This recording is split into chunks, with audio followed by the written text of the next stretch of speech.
बात आप कह रहे हैं, लेकिन ऐसी परिस्थिति में जनरल ढिल्लो, आप DGDIA रह चुके हैं, डिफेंस इंटेलिजेंस एजेंसी, और दुश्मन के दिमाग को आप भली भांति समझते हैं। अगर हम बात करें जनरल आसिम मुनीर की, उन्होंने जितनी बढ़ कर बातें की, हिंदू अलग है, मुसलमान अलग है, फलाए ढिमकाए, वो पाकिस्तानियों को बोल रहे हैं हम एक हार्ड स्टेट बनने जा रहे हैं, उनके तो चेहरे पर इतने तमाचे पड़े, इतने तमाचे पड़े। कभी स्कर्दू में मिसाइल गिर रही है, कभी रहीम यार खान में कर रही है, कभी जेकोबाबाद में गिर रही है, कभी नूर खान में, कभी मतलब पिंडी तक में गिर गई, सरगोधा तक में गिर गई। अब किस मुंह से वो अपने देश के सामने खड़े होते हैं झूठ बोलने के अलावा? अब क्या वो रह सकेंगे आर्मी चीफ? गौरव, जैसे एम्बेसडर डोगरा साहब ने बात बताई, पाकिस्तान की पॉलिटिक्स और मिलिट्री इस टाइम पिछले 75 साल के सबसे नीचे वाले तल पर है। आज तक उनकी ना पॉलिटिक्स इतनी कमजोर थी, ना मिलिट्री इतनी कमजोर थी। पॉलिटिक्स में तो हम सबको मालूम है कि शहबाज शरीफ को जिस दिन आर्मी ने बोला बैठ जाओ वो बैठ गए, जिस दिन बोलेंगे जाइए कुर्सी से परे वो परे हो जाएंगे। लेकिन बड़ी बात यह है कि पाकिस्तान जैसे देश में जो आज मिलिट्री का मेयार है, जो मिलिट्री की रेपुटेशन है, जो मिलिट्री की साख है, वो इतनी ज्यादा धूमिल हो चुकी है। और उसका एक कारण है, पहले मीडिया नहीं था, सोशल मीडिया नहीं था, यूट्यूबर्स नहीं थे, इन्फ्लुएंसर नहीं थे, फ्रीलांसर मोबाइल रिकॉर्डिंग वाले नहीं थे, तो पाकिस्तान की मिलिट्री जो भी बच्चों को पढ़ाती थी स्कूल में उसको सच माना जाता था जी। उन्होंने तो यहां तक बोला था कि 1971 की लड़ाई भी हमने जीती है जी। जबकि 93,000 स्टैंडिंग आर्मी का सरेंडर दूसरे विश्व युद्ध के बाद पहली बार हुआ था। सही बात है। ये एक ऐसी फौज है जिसने आज तक एक भी जंग नहीं जीती, और वो मिलिट्री इस देश को चला रही है सिर्फ झूठ के ऊपर, सिर्फ और सिर्फ झूठ के ऊपर। और अभी क्योंकि झूठ के पैर नहीं होते, आज का जो डिजिटल वर्ल्ड है, जो डिजिटल आजकल का दौर है, वो झूठ के पैरों को बिल्कुल एकदम चकनाचूर कर रहा है। जिस दिन पाकिस्तान के एयर बेसिस पे हमले हुए उसके 10 मिनट में जी लोकल मीडिया और यूट्यूब के ऊपर जो सिविलियंस ने रिकॉर्डिंग करके डाले थे वो सारा कुछ यूट्यूब के ऊपर था। और अभी शहबाज शरीफ कहते हैं दोनों बाद में मानना कि नूर खान बेस पे रात को 2:30 बजे हमला हुआ।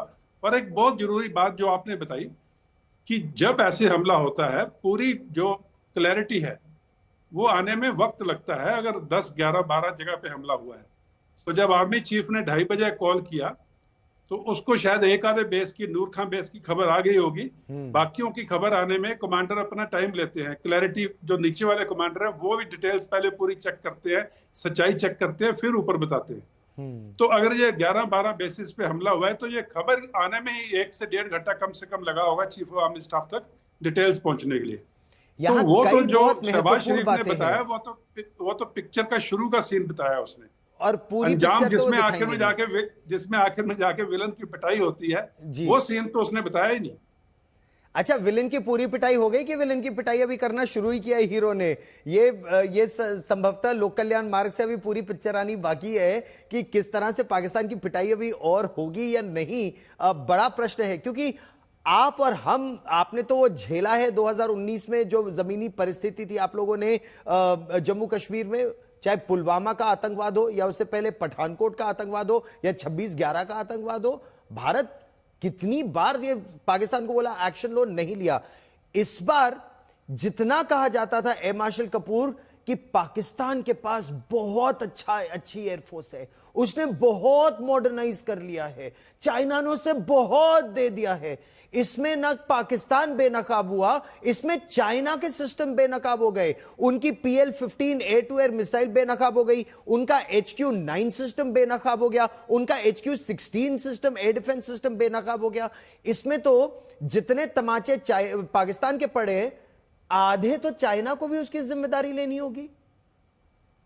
आप ठीक कह रहे हैं गौरव। मैंने आपके शो में पहले भी कहा है और आज फिर दोबारा दोहराता हूं आपके व्यूअर्स के लिए कि ये पहली बारी है दुनिया में कि चीन का बना हुआ सैन्य सामान किसी भी कॉन्फ्लिक्ट में यूज हुआ है। आज तक यूज नहीं हुआ बिकॉज चीन ने ना डायरेक्टली किसी कंट्री के साथ एंगेज किया है और जिन देशों को देता है उन्होंने भी अभी तक यूज नहीं किया। तो ये जो यूजेज है उनके HQ-9, HQ-16, PL-15, PL-10 जो आप कह रहे हैं, GF-17, J-10, ये पहली बारी उभर के निकल रहे हैं एंड पूरी दुनिया का इंटरेस्ट इसके ऊपर होगा।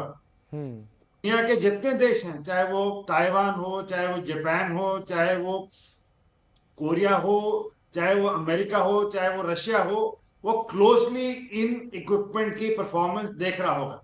अब ऐसा नहीं है कि हमें इनको हल्के में लेना चाहिए, क्योंकि जहां जहां पे भारत इनके सारे इक्विपमेंट्स को नष्ट कर सका, एयर डिफेंस इक्विपमेंट्स, इनकी मिसाइल्स, हमारे जो हमने आयरन डोम बनाया है अपना भारत का, उससे, तो ये इस वक्त पे चीन और पाकिस्तान मिलके वो चीजों को अमेंड कर रहे होंगे कि कल को अगर दोबारा कॉन्फ्लिक्ट होती है या हमें दोबारा एंगेज करना पड़ता है तो हम इन चीजों से बच सकें। That is point number 1।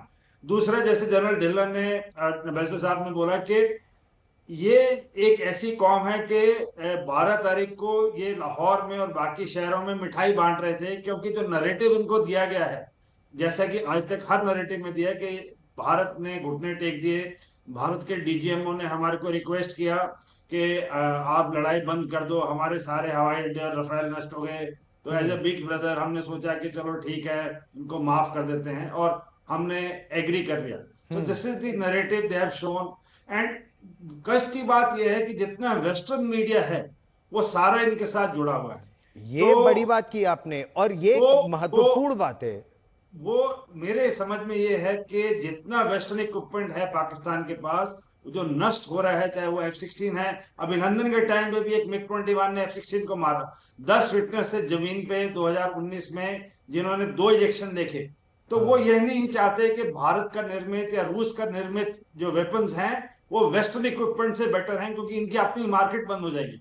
तो वो, और भारत अब इस 4 दिन की कॉन्फ्लिक्ट से एक चीज क्लियर आई है कि ये हम एक मिलिट्री हार्डवेयर पावर बन चुके हैं। It is no, we are no more dependent. ये बड़ी बात आप कह रहे हो, और इस पर हम चर्चा करेंगे 4:30 बजे। मैं इसीलिए चाहता हूं, देखिए आज तक पर हम राष्ट्रहित सर्वोपरि रखते हैं, सच लगातार आपको बताते हैं, और यह सच है कि भारत का जो मिलिट्री इक्विपमेंट है उसने जबरदस्त परफॉर्म किया। 4:30 बजे उस पर आ रहा हूं, रहिएगा आप मेरे साथ। लेकिन एम्बेसडर, ये जो बात थी ना एम्बेसडर डोगरा, कि पश्चिमी मीडिया वो सच क्यों नहीं बोलता, उसका ऐसा क्या इंटरेस्ट है पाकिस्तान के आतंकवाद को बढ़ावा देने में, या वो चीन का पैसा, चीन का इन्वेस्टमेंट उनके अखबारों में है कि उनको सच बोलने पर सांप सूंघ जाता है।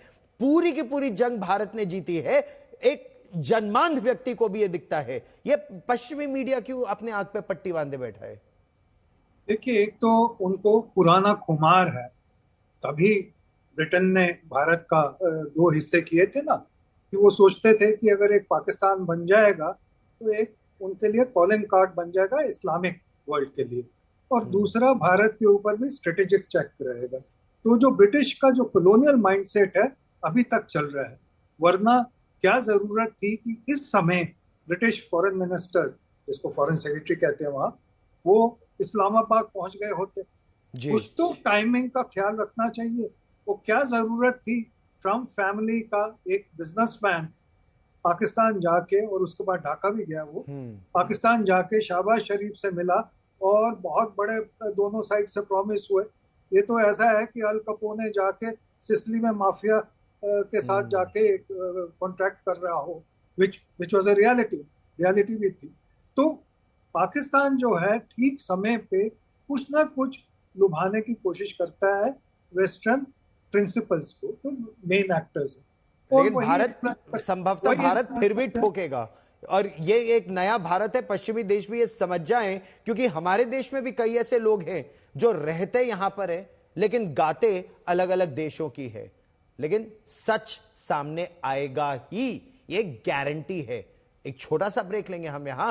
भारत में निर्मित हथियारों ने किस तरह से बैंड बजाया पाकिस्तान का और डंका बजा भारत का,